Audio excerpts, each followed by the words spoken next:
frustration that feels a worry seems to come from the fact that most people don't see. Just cause you woke and I'm not, that shit ain't no reason to talk like you better than me. Ladies and gentlemen, boys and girls, welcome back to this special edition of Williams World. I appreciate each and every one of you for tuning in today. And today is an interesting day, and we're living in very interesting times. And I thought about making a video a while ago, I kind of wish I had, because it has become quite the turbulent time in not only America but in the world. We're seeing things we've never seen before, and we're seeing some reform and some change almost overnight. And it's interesting because it took hundreds of years to get to this point, but nevertheless, here we are. So on the heels of all of that, a lot of artists have used their art to paint and express how they feel concerning the Black Lives Matter movement, concerning the peaceful protests, concerning the riots, and all of the things that are going on currently. And I think that it's important to hear from some of the voices that we've heard from. Although it's not their obligation to do so, I do believe that it is good to hear from people like Dave Chappelle. It's great to see Little Baby, take the time to write what he thinks and what he feels concerning these matters and these circumstances. However, I don't believe that it is their job, or that we should necessarily hold them to be our spokesperson or our leader in these times. I do think some of them have noteworthy voices, and they can be actually a part of the activism if they so choose to be, because they are intelligent, because they are enlightened, like a Dave Chappelle, or like even a No Name, whom I'm going to discuss in just a moment. But we're here today to talk about J.Cole's new single, Snow on the Bluff, which he released early this morning, in the wee hours of the morning. And Snow on the Bluff is not a hit single. It's nothing for the radio. It's not something you can dance to or bop to. It is literally a therapeutic moment where J. Cole is rhyming over a very soft and melodic guitar-led instrumental. There are no drums, there's no real bass. There's some vocals at the end of the song. I'm not even sure who's singing. The biggest instrument in this song is J. Cole's voice and his rhymes. And here he's addressing the aforementioned No Name for some of the things that she had to say online when all of these things began to occur about a month ago, from the murder of George Floyd, Breonna Taylor, and now we have another young man in Atlanta who's been killed by the police, and before that it was Ahmaud, who was killed by supposedly white supremacists, racist, prejudiced people. So it was so many, obviously he started this trend of what we're seeing in violent crimes against blacks. And so she took to Twitter, and No Name has always been someone who is pro-black and who is quote-unquote woke, and speaks up about inequalities and different prejudice and all kinds of things that relate to the black plight. And obviously she's someone who is enlightened and has a lot of information and knowledge, which is what J. Cole is saying on this song. However, she didn't hold back with her words or minced words when she was calling out celebrities. Maybe she was talking about J. Cole, maybe she wasn't, but she was referring to a lot of artists, maybe like a Kendrick Lamar, a lot of artists that speak on things in their music about the black plight and about racism and prejudice and discrimination. They speak on these things and they talk about these things, but in their music, but they weren't very quick to jump out on the front lines of things and lead a rally and speak about Black Lives Matter and write a song even. I mean, this song, Snow on the Bluff, comes, it seems like months after the first initial event sparked this colossal protest and this colossal movement to where literally all around the world people are screaming Black Lives Matter. J. Cole comes in with this song somewhat defending himself and saying, hey, listen, I don't really feel as equipped as you are to tackle these topics. Or he goes on to even elaborate further on Twitter, saying he stands behind what he said in the song, sharing that, you know, he really is just a guy who raps, and he has limited knowledge, and that he would like people to continue to love and follow and support No Name and other folks that are really more capable at leading in this turbulent time than he is. And I respect him for that opinion, and I respect J. Cole for being vulnerable. I will say though, however, I do feel like whenever you are rhyming about the Black plight, whenever you are talking about whenever you're discussing prejudice or racism or any type of discrimination in your music, and you know, that's been a theme throughout J. Cole's music since the beginning. If you go back and listen to his mixtapes, he's talking about crooked judges and politicians. He's talking about crooked police and crimes in the hood.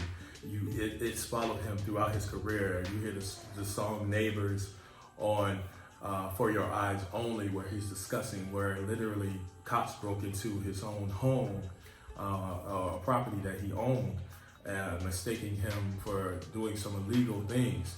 So I think what No Name was expressing was something I even felt, a sentiment I can definitely agree with, that if you're going to bark and you're going to talk the talk, you got to walk the walk also.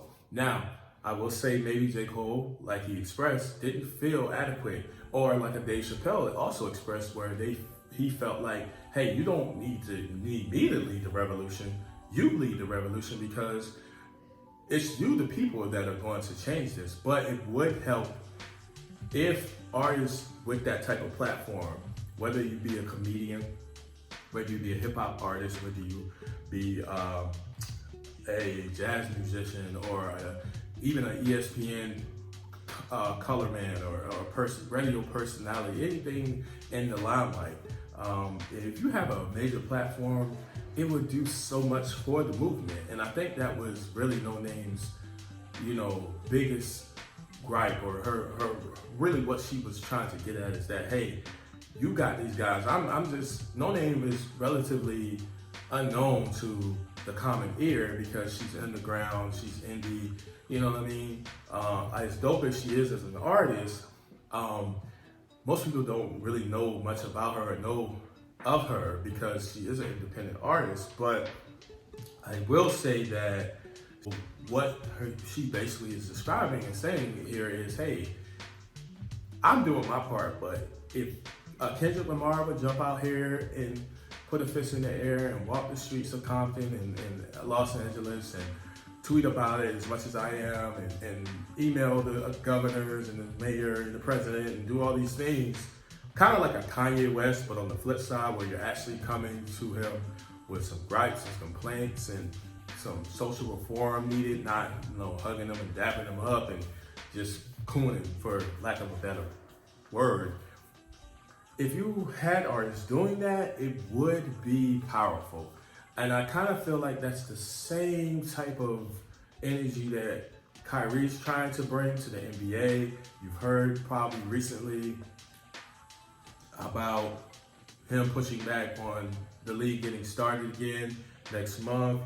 He, along with a couple of other players, are in agreement.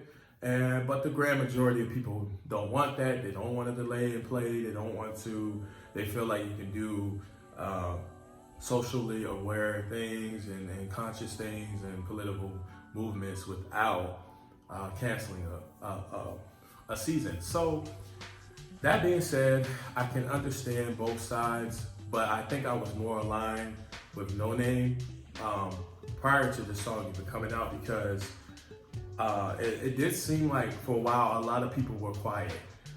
And I'm not even singling J. Cole out. There was a lot of people. People were wondering where Kendrick Lamar was.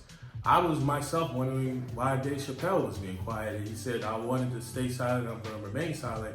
But then he did the 30-minute special, so I guess not anymore. But I thought he was one of the people who for sure could speak on this and do profound work in the community, because he believes so strongly in the things that he knows and understands about, you know, the Black experience in America. His mom's taught him so much, and he's so knowledgeable on it. He speaks about it in all of his stand-ups, so why not go ahead and help lead a revolution in your own way? You know, you don't necessarily have to be the guy in the forefront, but you can be a part of the movement. But I understand that it's an inherent problem that dates back way before most of us were in existence.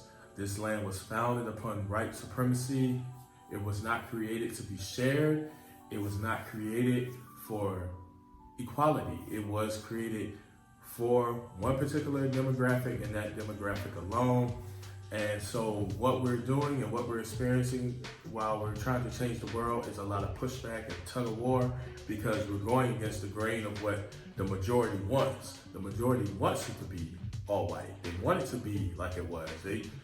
They don't necessarily, and that's not every white person in the world, but there's a lot of white people that don't mind segregation. They don't mind having the finer things with everyone else, you know, eating pig slop. And that's just the bottom line, that's the truth. So those are my thoughts on the situation. I definitely can understand J. Cole, and I appreciate his vulnerability. I will just say that, hey man, pick up a book. Hey, you know, watch a documentary, read an article, do your research. I mean, as much as he talks about Black Lives Mattering and the plights of young inner city youth and in the ghetto and in the hood and his experiences, I mean, he dedicated an entire album to one of his childhood friends who fell way, presumably, to street violence, and, you know, also experienced, you know, the prejudice and oppression of local law enforcement. So you are someone who we're going to look to in this time as a voice of reason and as a voice of leadership. And that's not necessarily the right thing to do, but I do feel like he does have a responsibility as a Black man to be educated and to be informed. So hopefully they connect, No Name and J. Cole, they can connect after this. And I know it's gonna be all love, because I know J. Cole is coming from a place of wanting to understand. And I think he did feel like, hey, I gotta defend myself a little bit here, because I'm not really as qualified as you may think I am. So that's it. That's all. Shout out to No Name. Shout out to Cold World, the hometown hero. You know how I do. I gotta represent NC all day. If you like this video, make sure you hit that thumbs up button. Subscribe to this channel, y'all. I appreciate each and every one of my subscribers. I thank you guys so much for tuning in and watching. More videos to come. More music hopefully on the way from Mr. Cole and No Name. If you don't know No Name, or you not even familiar with J. Cole, which is crazy to say, but if you don't know these artists, please go to Apple Music, go to Spotify, Tidal, whatever streaming service you may have, even YouTube, and check out some of the music. Both of them dope, incredible artists. Hopefully we get a collaboration out of this. This is Williams World. I'm gone.